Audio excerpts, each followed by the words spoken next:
Greetings. Thank you so much for taking time from your busy lives to join us tonight. I'm Brett Walter, founder and CEO of Climate Action Now, producer of this series of action parties, and creator of the Climate Action Now app. I see a lot of new names and faces tonight, which is terrific. Please share your video if you are so inclined, and tell us where you are from in the chat. For you new folks, let me give you a quick overview. An action party like this is an opportunity to learn about an important environmental topic like chocolate production from people who know what the heck they're talking about. And then in the same hour, use the Climate Action Now app to send hundreds or even thousands of messages, well-researched, well-written messages to political and business leaders demanding action on the topic. In this case, if you join in tonight, the CEOs of major chocolate companies will wake up tomorrow to find their inboxes filled with either thank you letters for the great work they are doing or urgent requests that they do more to mitigate the harmful impacts of cocoa production. Will it make a difference? Absolutely. CANDoers, like some of you, have helped pass critical climate legislation around the country and persuade business leaders to change their business practices. Why does it work? The answer is really very simple. Public opinion is the only effective counterweight to the immense power of special interests, which are wrecking the planet for the sake of their profit. Special interests know this, which is why they spend millions of dollars trying to shape public opinion with disinformation. So your opinion is your superpower. It matters. And the Climate Action Now app is your opinion multiplier. You'll find video testimonials from the likes of Bill McKibben and other leading climate activists on our YouTube channel testifying to this. Matthew, would you put links to the testimonials and our Making a Difference video in the chat? Great, thanks. And if you would also just spotlight the goal tracker for us. You can get the app by there it is. You can get the app by scanning the QR code that appears on your screen. Just take your phone, launch your camera app, point it at the QR code as if you were going to take a picture of it. The Climate Action Now link will appear. Touch that. If you already have the app, it will take you directly to the letters we have prepared for you to send, and you can start sending them. If you don't have the app yet, it will take you to the App Store where you can get it, create an account, and then send the messages. If you have trouble with that, not to worry. I will send you detailed instructions in an email tomorrow, and you can send the messages then. I'd like to extend my gratitude to Dr. Marianne Krasny, Director of the Civic Ecology Lab at Cornell University, for organizing this action party, and to Jessica Craven for helping us get the word out. And special thanks to our panel and the organizations they represent for their hard work and participation. With no further ado, I'd like to ask Marianne to introduce tonight's moderator, one of my favorite people on the planet, Jessica Craven. Thank you, Brett, and thanks everybody for coming on this post-Valentine's Day, pre-Easter chocolate action party. And just for fun, if you want to put your favorite chocolate brand in the chat, it's kind of fun to see all the different brands, but we're going to learn about one very, very sustainable brand later tonight. So it's my great pleasure to introduce Jessica Craven, who's a community organizer, an activist, a mom, and elected member of the Los Angeles County Democratic Party. She's also the author of Chop Wood, Carry Water, which is a daily action Substack newsletter that's been published 5 days a week since November 2016. Well, that was a fateful month. She's a delegate to the California Democratic Party, a climate activist, and a grassroots volunteer who has knocked on doors, phone banked, fundraised, texted, and postcarded for hundreds of progressive candidates. She's also a political TikTok content creator and a correspondent for Courier News. So with that, I'll send it over to you, Jessica. Thank you thank you, Marianne. Sorry, there's a lot of things appearing on my screen at the same time. Thanks, everybody. It is really nice to be here It is always an honor to moderate a Climate Action Now event. Climate Action Now is my all-time favorite app. And as I say every time, as someone who bundles actions, full-time basically for other people to do, I am endlessly amazed and favorably impressed by the sort of curation, the tech interface. The whole thing is just so well done. And it's great to be here. And actually, this is a topic I'm very, very interested in. So I really look forward to this panel discussion. And we have incredible panelists speaking for us today. I'm going to give you their very quick bios in the order in which they will appear. So the first person we're going to be hearing from is Akiva Fishman, who is the Director for Nature-Based Solutions at World Wildlife Fund's Forest Team, or on that team, I should say, where he oversees efforts to engage companies in place-based conservation to combat the twin crises of climate change and biodiversity loss. Akiva has advised companies for nearly a decade on setting and implementing sourcing policies that avoid deforestation linked to the production of agricultural commodities. And he worked with a coalition of global NGOs to align common guidance for the corporate sector to eliminate deforestation from supply chains. After that, we're going to hear from Etelle Higonnet. Sorry, my French accent is really sad. Etelle is an attorney and an environmental activist. She's worked at Mighty Earth, National Wildlife Federation, Greenpeace, Amnesty International, and Human Rights Watch. What a resume. As well as 2 war crimes courts. She was knighted as a Chevalier de l'Ordre du Mérite for her pioneering efforts to curb deforestation in high-risk commodities with an emphasis on cocoa, palm oil, rubber, cattle, and soy industries. Etelle founded the Chocolate Scorecard, which we're going to hear a lot more about. And our final speaker will be Tim McCollum, who is the founder and CEO at Beyond Good. This is a chocolate and vanilla company established in 2006, committed to improving livelihoods in Madagascar. The company sells a range of single-origin chocolate bars and vanilla products sourced from Madagascar and Uganda. All of the cocoa is certified direct trade and is sourced directly from Madagascar and Ugandan cocoa farmers. So we will start with Akira and then go on with the other 2 speakers. And with no further ado, let's hear from Akira. Hi, everybody. I am Akiva Fishman, and I'm just going to share my screen so you can look at some pretty pictures while I talk. So I know you all joined this climate action party expecting to hear about chocolate.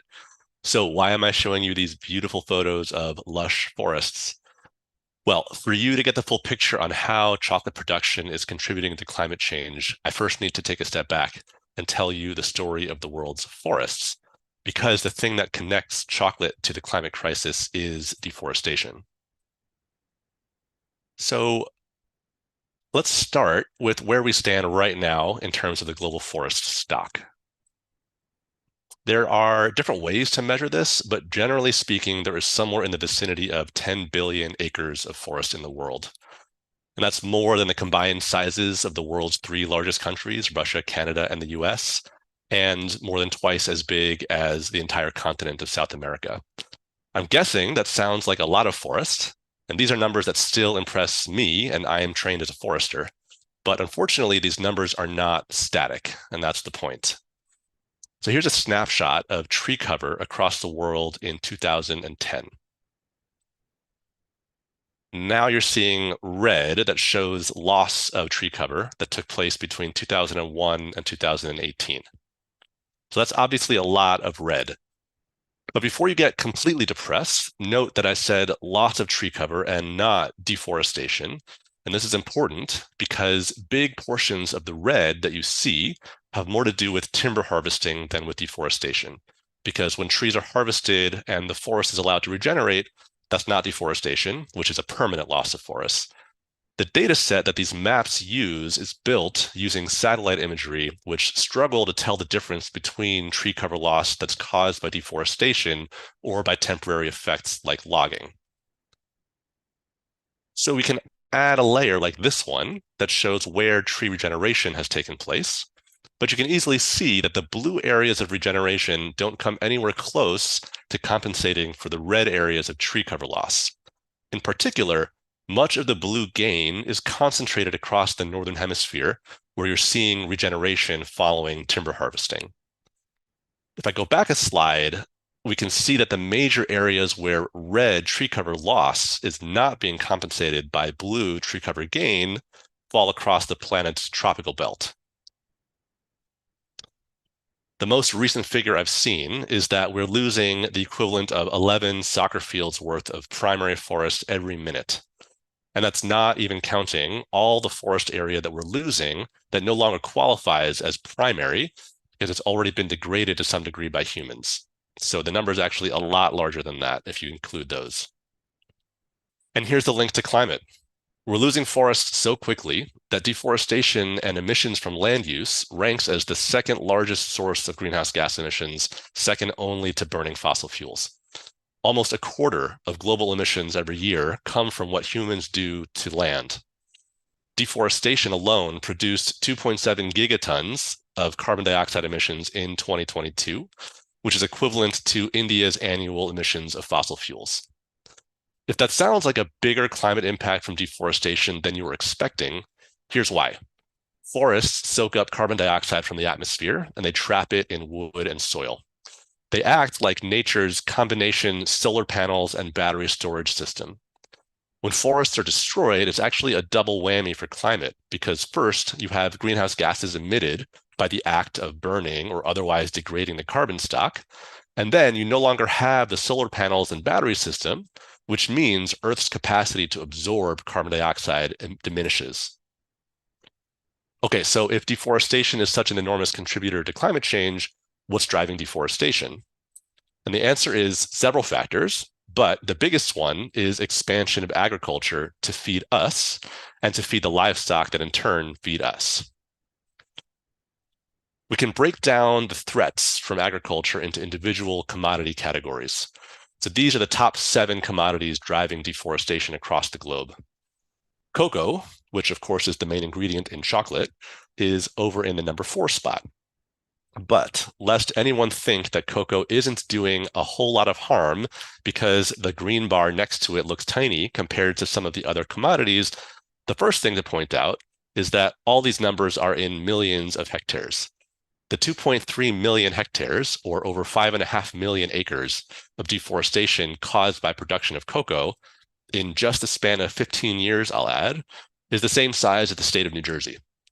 So the scale we're talking about is as if the entire state of New Jersey were one huge forest that was erased in service of growing more cocoa in just 15 years. The second thing to appreciate is that if you compare a range of different food products on the basis of weight, you can see chocolate moves up to the number 2 spot. This means chocolate contains more greenhouse gas emissions per kilogram or per ounce than almost any other food. And that's mainly due to the intensity of the deforestation it takes to produce a chocolate bar, at least under current production methods. A couple of slides back, I showed a global map of tree cover loss, but here I'm zooming in on the Ivory Coast in West Africa, which is the world's largest producer of cocoa by a long shot. Kudos to Etelle and her team at Mighty Earth for the maps, which come from their report, Chocolate's Dark Secret. You can plainly see from the time series of forest cover maps that the country has lost an enormous amount of forest since 1990, and it turns out that chocolate is a primary driver of this. Before I pass the mic on to Etelle to dig deeper into the chocolate sector, I don't want to end completely on a note of doom and gloom. So there's actually extremely exciting bipartisan legislation being discussed right now in Congress called the Forest Act, which would ban imports to the US, including chocolate, of products that drive deforestation illegally in other parts of the world.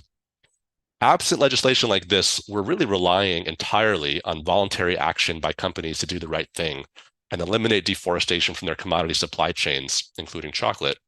And we know from the history of the last several decades, that's just not doing the trick. So this is really an opportunity to raise the bar of what is acceptable and force the bottom feeding companies, the worst actors, to lift themselves up and eliminate deforestation from production of chocolate and from other major food products that end up on our shelves. And I mentioned this is bipartisan. This is not something that happens too frequently in Congress these days. There is bipartisan support both in the House and in the Senate for this bill. So we're very excited about the possibility of this moving forward, but it does need to get a lot of attention in the coming weeks and months to make sure it passes. This is a huge opportunity to use the US economy to send a market signal that chocolate, which is linked to deforestation, is unwelcome on our shelves. So I'll stop there and I'll pass it over to you, Etelle. If I could, Etelle, before you get going, this is Brett, if I could just jump in here for a minute. And Matthew, if you would spotlight again the goal tracker. This is, we didn't mention, we've actually set a goal for ourselves tonight, and that's to have sent 4,000 messages. Now, when we started tonight, other app users, CANDoers, as we like to call them, had already sent about 3,500 messages on the chocolate issue. Just over the last week, really. And right now, in just the last 10 minutes, we're halfway to our goal of an additional 500 going up to 4,000 actions. So please, if you haven't, we're doing great, but let's do more. Again, for the late arrivers here, the way you can get with the action here is to take your phone, open your camera app, point it at that QR code on the right, and a little Climate Action Now button will appear. Touch that. If you already have the app, this will take you directly to the letters that we have prepared for you to send. And if you haven't, it will take you to the App Store, where you can then download the app. It only takes 30 seconds. You can create an account. That takes about a minute. And then it will take you to the messages that we prepared for you. So we're almost at 3,800, 200 more to hit our goal. So thank you so much. That's why we're here. And Jessica Craven, I'm sure, will jump in. And I've read in her newsletter many times, action is the antidote to despair. And this is what we're doing tonight. And your messages really do make a difference. So I'll shut up and we'll go back to Etelle.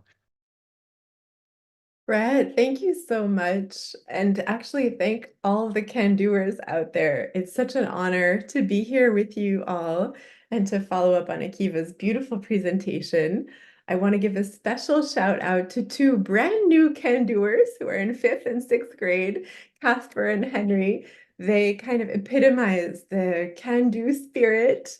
They are very close to my heart, and it's people like them and all of you that give me the fire and the passion to be an activist on the front lines and to try to stop deforestation in high-risk commodities. So huge thanks to the organizers, to Jessica, to Akiva, and to all the CANDoers out there.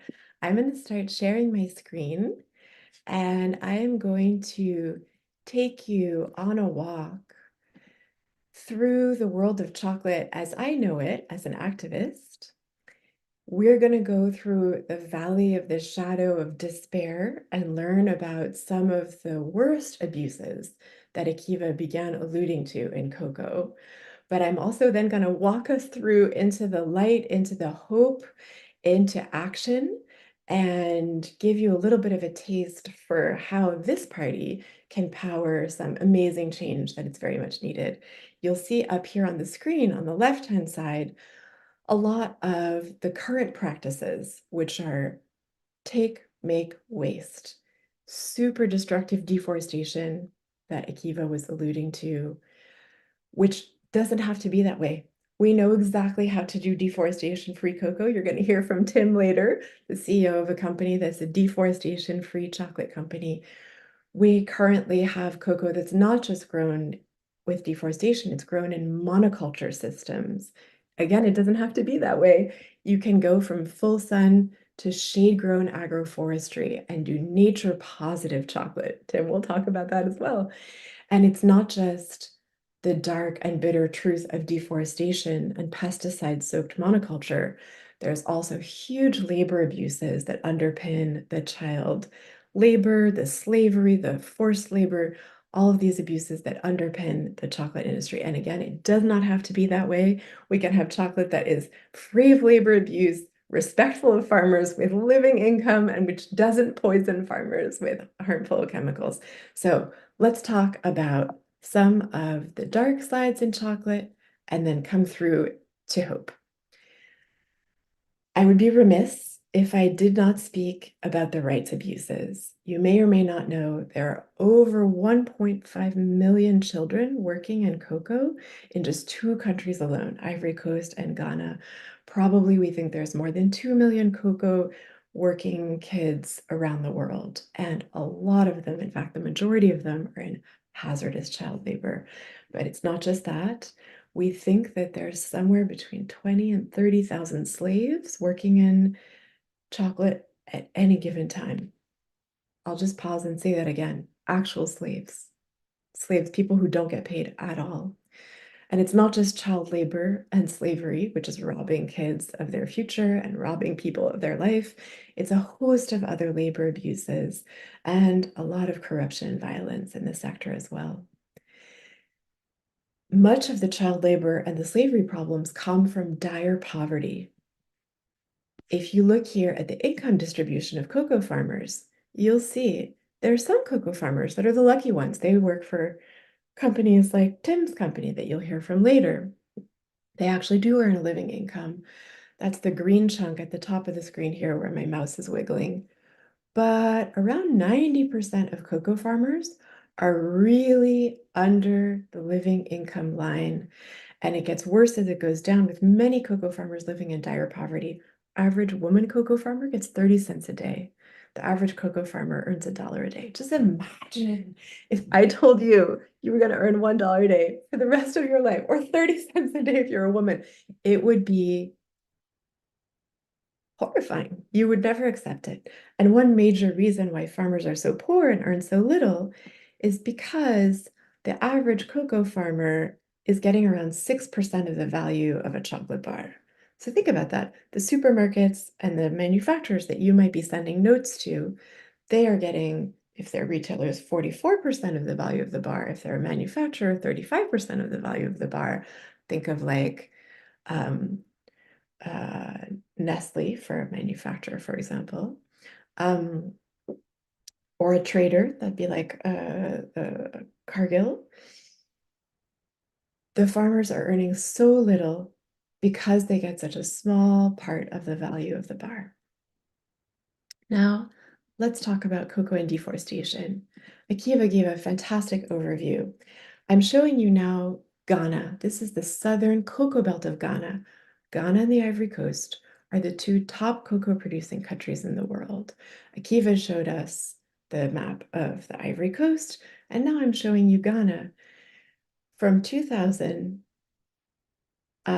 onwards, you see all the red spots are deforestation, spreading. A third of this is for cocoa. So cocoa is the #1 driver of deforestation in Ghana, all the way up to 2017. And again, just to reiterate Akiva's point, I've pulled up this map of the Ivory Coast right next to Ghana, where you see deforestation from 1990 to 2015. All the green is forest, and as it disappears, obviously, we had a cataclysmic deforestation disaster. I went to the field and I actually got not only photos and videos, but also drone footage. This drone footage here that I took on one of my undercover investigations to reveal the dark and bitter truth of deforestation from chocolate. This is a drone photo from a national park. Imagine if somebody went to Yellowstone and this is what you saw in Yellowstone. Just no nature left, nothing but farms and houses. Your head would explode. But what I'm showing you here in this drone footage, this is the norm in more than 200 of the 244 protected areas and national parks of the Ivory Coast. I just think that, let me go to the next slide.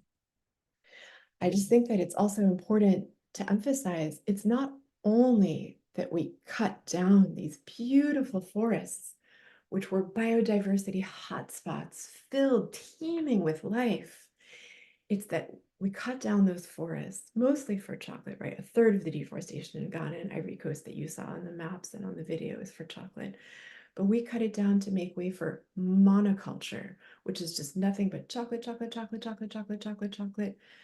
It's not a robust, diverse agroforestry system where you have many trees growing in and among the cocoa bushes. No, this is the worst kind of agriculture. I'll just go to the next slide. These are the photos above are the ones that I took when I was undercover, but these are pictures that I got from lovely scientists that are fighting tooth and nail to save primates and other endangered species from the ravages of deforestation, mostly for chocolate. These are from West Africa, from some scientists that I just have huge respect for, who give me hope, just like the CANDoers. And I will round out the despair before I bring us into hope by talking about cocoa and agrochemicals. It's not enough that we chop down all the forests and replace those beautiful biodiversity hotspots with monoculture deserts, essentially. We also soak those monocultures with agrochemicals. And unfortunately, we often send kids out to do it. That photo is from a still from a film from a friend that I helped do a film for basically like 60 minutes of France. It's called Envoyé Spécial. Why does it matter that I'm telling you about agrochemicals? They too play a role in our climate chaos that we're experiencing, right? Because it's not just trees that matter, it's a full ecosystem that matters. And our planet is facing the 6th mass extinction. We're in something called the insect apocalypse. I did not come up with that. The New York Times uses that, Manga Bay, lots of newspapers and scientists are talking about the insect apocalypse. And of course, insects are killed by insecticides, but it's not just insects, it's the whole trophic chain. It's the birds and the bats that eat the insects. It's all the species that depend on insects, and not only insects and animals, but also humans. Think about pregnant cocoa women farmers. I've seen with my own eyes pregnant women applying chemicals in a way that I'm quite sure, even though I'm not an OBGYN, is not okay. And it's not only pregnant women, it's kids. Like I was showing you in that image before, it's very common for children to use agrochemicals in cocoa. Around a quarter of child laborers in West Africa are exposed to pesticides, which means they're not just in child labor, they're in hazardous child labor. I think about kids that I love, like Casper and Henry, who are here CANDoing with the rest of you. If someone told me they were going to expose Casper and Henry to agrochemicals, I would, grab them and run away to Panama or punch those people in the face. I would do anything I could to protect the kids that I love. And actually, we should all be protecting the children who are working in cocoa. First, they should not be working in cocoa, but certainly they shouldn't be poisoned. And, putting aside kids and pregnant women, it's the entire farming communities that are being poisoned because the hazardous chemicals go straight into the rivers and the wells that farmers rely on. Okay, enough of despair, enough of sadness, enough of dark, bitter under sort of belly of cocoa. Let's talk about hope. Let's talk about action. There is absolutely better cocoa out there. There are I'm reforms sorry. brewing in cocoa, and you can help power those reforms. Etelle, I'm sorry, Etelle, if I could just interrupt you for a second. We hit our goal, folks. We have sent over 4,000 messages and we kept going. We're up to 4,100. And I just want to interrupt as Etelle gets into her hopeful section and her action section. Well, there it is. These messages. Fantastic. Matthew, There's lots of reforms brewing. Matthew, And you guys are a core part of that now oh, because you jumped it up to 4,400. Fantastic. Oh, fantastic. Okay. You CANDoers are really the foot soldiers of the armies of change that have been pushing the industry and governments to change the situation, which is not acceptable. And so right now, you have the chance to do a whole bunch of high impact things. Number one, write the companies that are part of the problem and push them to do better, and write the companies that are part of the solution and thank them because it's not easy. Press media for more coverage and press lawmakers for better laws. If you want to go crazy, there's petitions you can sign. I'll put the link in the chat. You can go on Instagram and you can always be an Insta, Facebook warrior and post on social media of companies and lawmakers. But I just want to tell you a little bit that, a little bit about how every part of chocolate that's problematic, we can go from the negative to the photo-negative to the positive. I talked about monoculture. There's no reason to grow cocoa in monoculture. You can grow cocoa in something called agroforestry, where you've got trees that are above the cocoa. The trees love the cocoa and the cocoa loves the trees. Originally, cocoa is a forest crop, and actually that sequesters tons more carbon. It's way better for biodiversity, for soil health. It can bring back rains because trees are rain machines. It undoes a lot of the harms that were done when you trashed the forest in the first place. Not all, but a lot of the harms. In fact, we know that when you go from monoculture to sort of medium, low energy agroforestry to great, beautiful agroforestry, you can go from something like 61 bird species to 79 to 243 bird species. That means you're erasing some of the damage of the mass extinction that we're in. Cocoa can save the world. It doesn't have to trash the planet and be bad for farmers and forests. It can save the world. So for every single thing I said something bad about chocolate, you can imagine the reverse. From monoculture to agroforestry, from pesticide soaked to organic, from oppression to living income and farmer empowerment. You make a difference when you ask the media to report on this. Trust me, as an activist who goes out there in the field, does undercover investigations and reports and helps journalists go out in the field, and someone who organizes petitions and advocacy and stuff like that, every news article helps. It makes bad companies anxious and angry. It makes lawmakers kind of care. They get all excited. Without media, there's not a lot of change. And so the letters that you have in your pack to ask media to do better, more reporting on chocolate will fuel our fire. You know, we've already gotten something on Netflix, which is called Bitter Chocolate. John Oliver did a chocolate piece. You can go watch it if you want to knock yourself out, but it's not enough. Every time something like that happens, it helps, and we need more of it. Akiva gave us a note of hope, and I'm just going to delve into that and unpeel it a little bit like a banana. We have laws around the world that have either been passed or that have been proposed to stop deforestation, to stop illegal deforestation or all deforestation. The good news is the EU has passed its law, which is a sign that we can do it too. And the UK has passed its law. The EU DR bill and the UK Environment Bill are kind of like cousins of the act that Akiva was talking about, the Forest Act, which has bipartisan support. If they did it, we can do it too. I believe that very firmly, especially with thousands of letters from people like you. And so I urge you to absolutely go ahead and shoot off those letters in support of the Forest Act. But you'll see here on the slide, I not only showed the map of the US, the federal US, which is what the Forest Act would change all of our imports to bar any bad chocolate that's tied to illegal deforestation from entering our shores. There's also hope at the state level. California and New York and Illinois have got state procurement bills that would bar states from doing procurement that's connected to deforestation. They're called the Deforestation Free Procurement Acts, and they are beautiful, so support them too. Those are in your pack. And then there's another thing that's extremely exciting as well. There's an executive order from Colorado. There's a thank you letter that you can sign to the governor of Colorado. He passed an executive order for deforestation-free procurement. And I started a petition that got over 70,000 signatures asking all the other governors to do the same. But we don't have any letters going to the governors, and you can send letters to the governors. Every bit counts. The executive orders count. The deforestation federal legislation would make an enormous difference, and even state level legislation would help. So please, those are important. And now I come to my final slide, which is you can send letters to the media, you can send letters to the government officials that can change our world. And of course, you can also send the beautiful letters that Marianne and Brett and Matthew wrote up to the companies. I believe those letters are excellent. They are mostly targeted based on something called the Chocolate Scorecard, which I helped to found a couple of years back.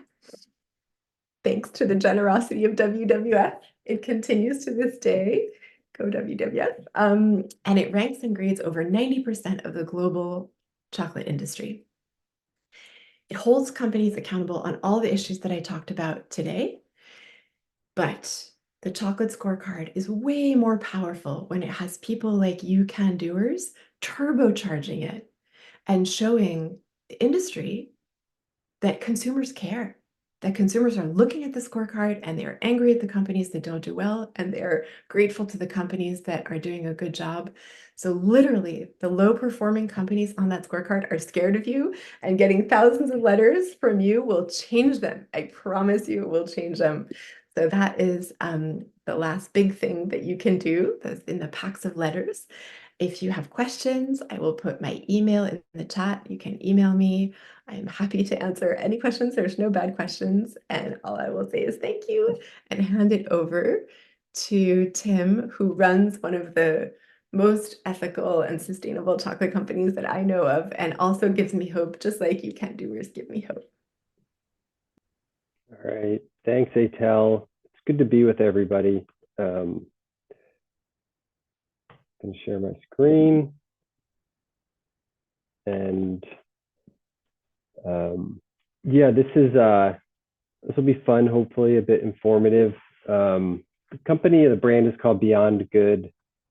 This is actually new packaging, so if you know the brand or you've seen it at Whole Foods or you go to our website, it's not going to look like this.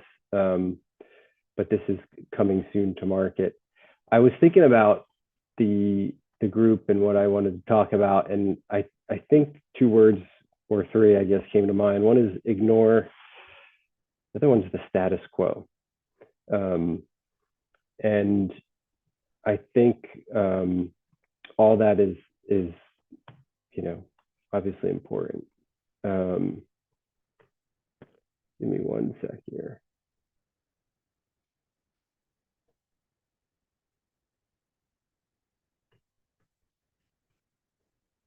I might have to share a different screen.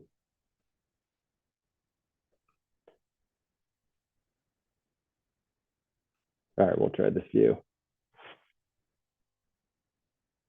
Can you guys see this? Not yet. Not yet. We could see your screen before, Tim. Yeah, I know. For some reason, the slides weren't advancing. So I'll try and do this. And then I'll do it the old-fashioned way. And sorry if that's going to be a bit small.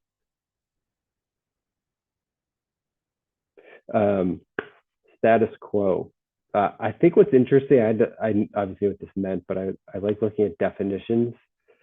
The vested interest in maintaining the status quo. I think when it gets to the chocolate industry, there's a very large vested interest. The bigger an industry is, the less able or capable it is to change. Chocolate's one of the largest food industries in the world. 2 things come to mind when I think about the status quo. The first has to actually do with the cocoa bean itself. A lot of people don't know this, but 99% of the world's chocolate, most of the chocolate you've probably eaten, is referred to as commodity chocolate. It's been hybridized over the years. And in that process, it's lost a lot of its original flavor. Less than 1% is what's considered craft or single origin chocolate. It's got a depth of flavor that leaves a lot of people with the impression that they're eating chocolate for the first time because they taste flavors they didn't know existed. I'll probably circle back to this idea of commodity chocolate and why that impacts deforestation. The other piece about the status quo that comes to mind is it's really the entire business model. And to try and get this across, there's a couple of intermediaries on this slide, but the point is the world's cocoa grows in the southern hemisphere. The world's chocolate is made in the northern hemisphere. And to get the world's cocoa from rural farmers in the global south to factories in the global north, it has to go through 5, 6, 7 layers of intermediaries. And in that process, a lot of things happen. The first is you lose traceability. There's no paper trail when cocoa leaves the hands of a farmer. There's certainly no digital trail. And so it is almost impossible if you're sitting inside a chocolate factory in, say, Europe, for someone to point at the equipment that's got the big tub of chocolate and say, like, where did the cocoa come from? Who are the farmers who farm the cocoa in this factory? That's nearly impossible to do. The beginning of the value chain are farmers. I always think that if you're a commodity farmer, that's almost the definition of poverty. Very, very little agency to control your price or your product itself. That market and that price is being set by people who sit behind computer screens 5,000 miles away. And so I look at this entire industry, and the first thing I say is, like, well, the business model is broken. And our business, I think we benefited because we did not come from the industry. I actually was a Peace Corps volunteer in Madagascar, so I knew nothing about a lot of what I'm about to share with you. And I think that plays to our benefit a bit. And so zero interest in doing what had already been done. And so we built a chocolate factory in Africa. Instead of 5-6 layers of intermediaries between the farmer and the factory, there's zero. So we open our factory door and farmers deliver cocoa to us. Cocoa farmers make 200% more. There's a lot of reforestation I'm actually going to walk you through. In the traditional model, where traceability is very hard, it's unavoidable in our business because we're buying directly from cocoa farmers. And at the end of the day, it's about making a better product. And so there's more flavor in the chocolate. It's like 15 years later. So we started this 15 years ago. I often am asked, like, why don't other companies do this, or who else does this? Really nobody. There's well over 1,000 chocolate brands in the US, which in and of itself is an astonishing figure. But there's exactly one made in Africa.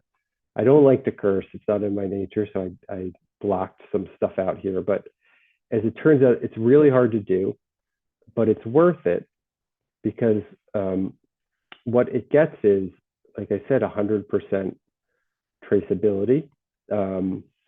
We have QR codes on our packaging. You can scan it. It'll take you to an interactive map where you can actually see every farmer in our supply chain, how much cocoa we buy, how many trees are on their land, the percentage of shade tree versus cocoa tree. So again, the traceability is there. On to kind of the reforestation piece. I don't know how many of you have been to Madagascar. My guess is not too many, but Madagascar it's its own continent in a sense, separated from Africa about 65 million years ago. 85% of the species are endemic. This island itself holds 15% of the world's total species. And this is what it looks like. And in fact, this has nothing to do with cocoa, what I'm showing you. This is the result of human poverty over multiple generations. It's the 10th poorest country in the world, no matter what measurement you'd use. And so people are basically using firewood as fuel. And so that leads to a lot of deforestation.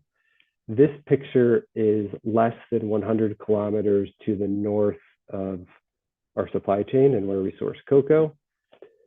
This is our supply chain. And I love this picture. This is, to me, tells everything. You look to the kind of background here. That's not the cocoa forest. That's a lot of rice land.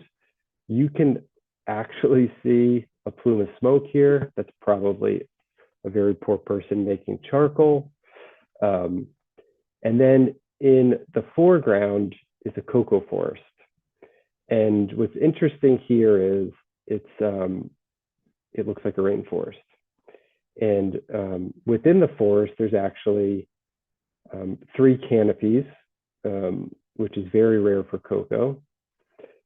On this shot, what I think is interesting, There's a village on the right. This is a village we've worked with for about 10 years. You can look around it. There's a green circle. That's all cocoa forest. Again, it looks like a very lush, thick canopy. We found 89 species of plants and animals, most of which are endemic, a couple of which are actually endangered. I'm going to take you down to ground level a little bit. So these are some of the humans who live near the forest. And just bumping back here, what is very interesting is the proximity between humans and the wildlife, and the fact there's zero conflict. There's zero competition. This is now inside of the cocoa forest. And so a lot of what you see here in terms of shade trees, they're going to be things like jackfruit and citrus and mangoes, things that aren't necessarily cocoa. This is a lemur. A lot of people think of Madagascar and they think of lemurs. This is one of the 5 species of lemurs that lives in the cocoa forest. There's lots of other. This is a mouse lemur. The first one is called a gray-backed sportive lemur. Lots of reptiles and amphibians, insects. Madagascar is home to about 2,000 species of chameleons. They're less appealing to look at than primates. So I'll end with another shot of a lemur. We've done a lot of work with the Bristol Zoological Society on the research here. And it's been, one of the things we're very proud of. I just wanted to hit on some results, and then I'll close out. But not a big company, right, in terms of the overall issues going with the planet and deforestation. But we've got over 1,000 acres under agroforestry cultivation, 26,000 trees, 14% of which are shade, which is quite high. 9 of the animals living in the cocoa forest are either listed as endangered or threatened by the IUCN. Over 350 farmers. And this came up earlier around education and children. Over 1,400 kids of school age, and about 89% of them are in school. And I cite at the very bottom, 42% of children in Madagascar don't complete a primary education. A full 15% never even start any type of formal education, like they don't even get to nursery school. But 42% don't make it past 6th grade. And so it's a very important statistic, because it always gets back to connecting dots on sustainability and the direct correlation between education and then people being able to even think about things like the environment. At the factory, we've got close to 100 employees, 100% of whom earn a thriving wage, 100% of their kids are in school. So it's a pretty unique business. I owe it to the fact that we're actually making chocolate in Madagascar. And then we're able to do a lot of things that, frankly, we love. And we also love chocolate. It's always been a bit of a vehicle for us. And kind of on behalf of everyone involved with the business, thank you for tuning in and caring about the world. And I'll stop there. Great. Jessica, over to you. And let's see if we can get some questions asked before we hit the top of the hour. Okay, that sounds great. And please, everybody, drop your questions in the chat. I am seeing, the one thing I am seeing is questions about, and first of all, thank you for this incredible, just amazing panel. Amazing. And also, Akiva, I'm so sorry. I was calling you Akira. I had written on my email my notes and it auto-corrected, so I apologize for that. No worries at all. Okay. And let's see, the first question, which chocolate brands have been vetted for slave labor and use equitable labor and sustainable forestry practices? Or what are sources of info to find this? Is this a chocolate scorecard thing, or is there another source? So I can give you a stab at an answer, which is the chocolate scorecard focuses mostly on the really big behemoths like you know, the famous brands you see everywhere, Mars, Hershey's, Nestle, all the big ones. And to a lesser extent, the chocolate scorecard focuses on small brands that are, we think, quite ethical and sustainable, and which get a green, as opposed to a yellow or an orange or a red. So you can take a look at the chocolate scorecard, and whether you live in Australia, New Zealand, Europe, US, Canada, or anywhere else, it will almost always ensure that you have one commercially available, like easily available ethical chocolate that you can buy. But we don't have a huge roster in the chocolate scorecard. We don't have a huge roster of the sort of super ethical, slave-free, living income, fully traceable, organic brands. What I suggest you do for that is first, please don't ever buy chocolate that's not organic, because if it's organic, it's traceable, it doesn't have pesticides, and because organic chocolate it commands a higher price, you're probably ensuring that your farmers are somewhat closer to a living income. And I would also say there's lots of guides that you can look up online. Like there's an ethical consumer guide for chocolate. And I would also say that there's different ways of voting when you buy chocolate. You're voting with your pocketbook, right? You can buy even a sort of brand that doesn't get a very good ranking, take a picture of yourself eating it, and send an Instagram or Facebook post to that company saying, I am one of your consumers, and I'm asking you to improve your chocolate. Or you can buy the most ethical chocolate. There's so many different ways for you to engage. I prefer to recommend that you buy really ethical, sustainable chocolate and look it up on guides and use the chocolate scorecard if you can. But whatever you buy, there's always an avenue for you to make a difference. Amazing. Okay. Thank you for that. And next question, and I actually had this question too, is are any of you aware of As You Sow's report on cadmium and lead levels in the different brands? Please comment on these contaminants. Apparently, they're from soil and air pollution. So there is a sort of cadmium furor that took over the chocolate industry, and there were regulators in the EU that took action, if I'm not mistaken.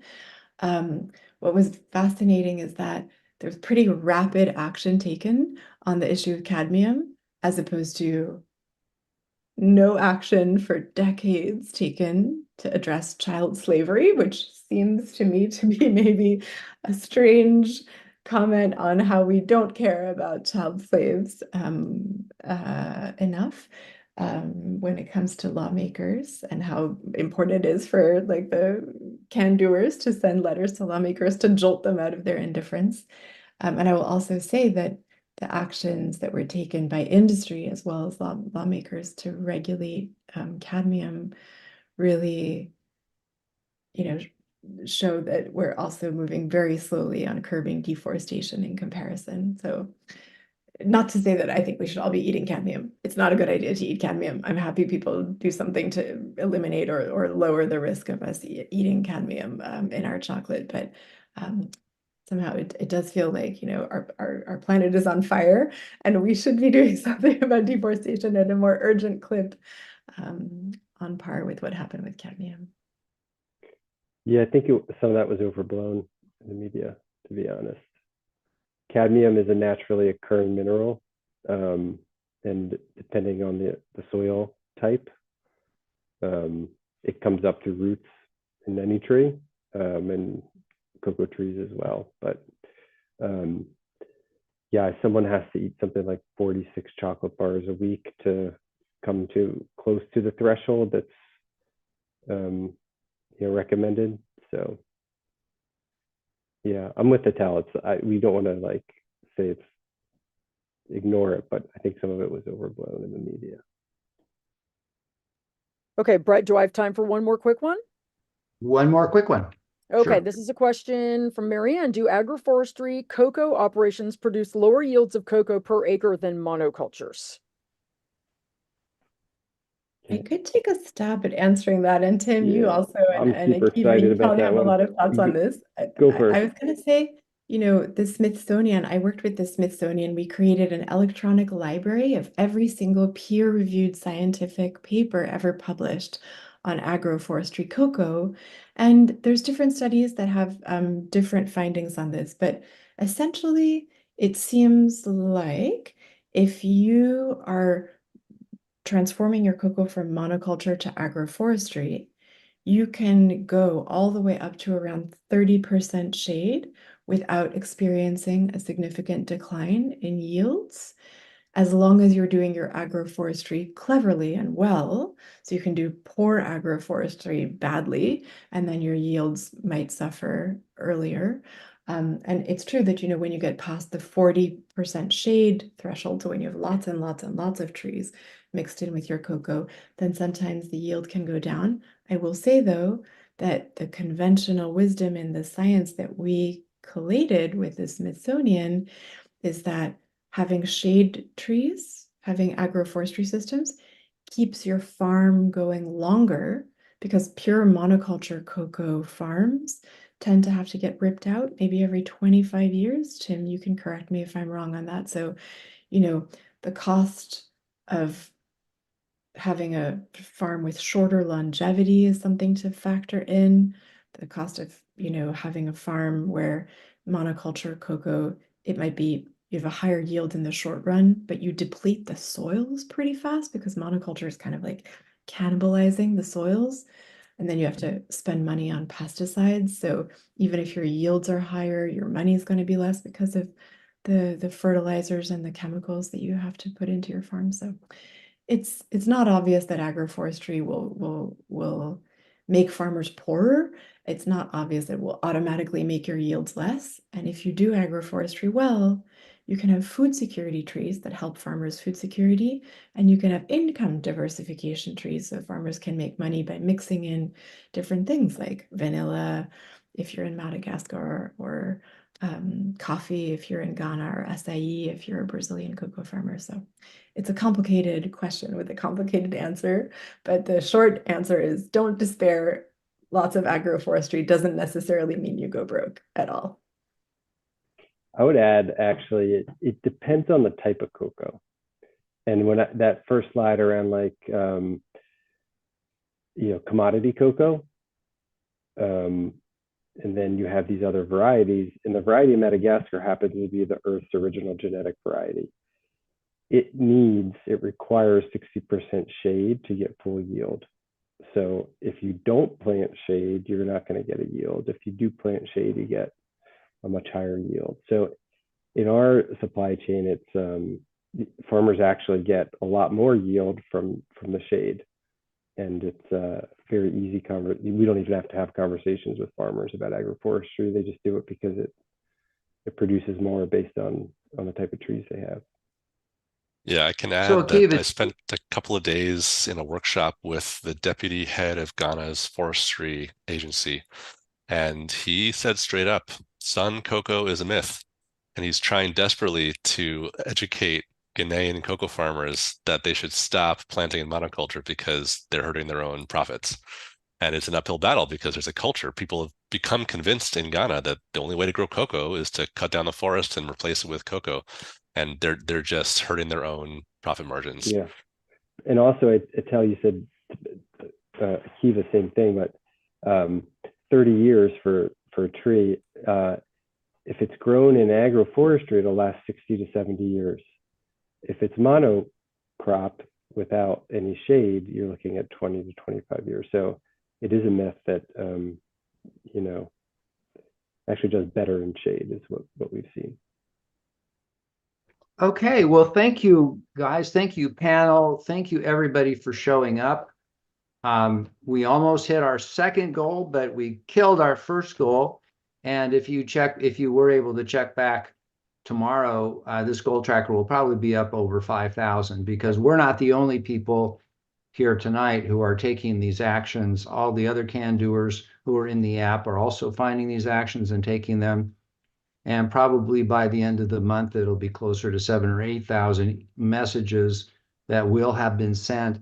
And for those of you who were sending messages, it wasn't only chocolate CEOs, it was news media, it was political leaders. Yes, Akiva, for the Forest Act, Forest Act was, we were advocating for at state, well, at the federal level, and also, President Biden. And so anyway, we are past the hour. You're all really terrific champions for coming here and learning about this issue and sending these messages. Thank you so much.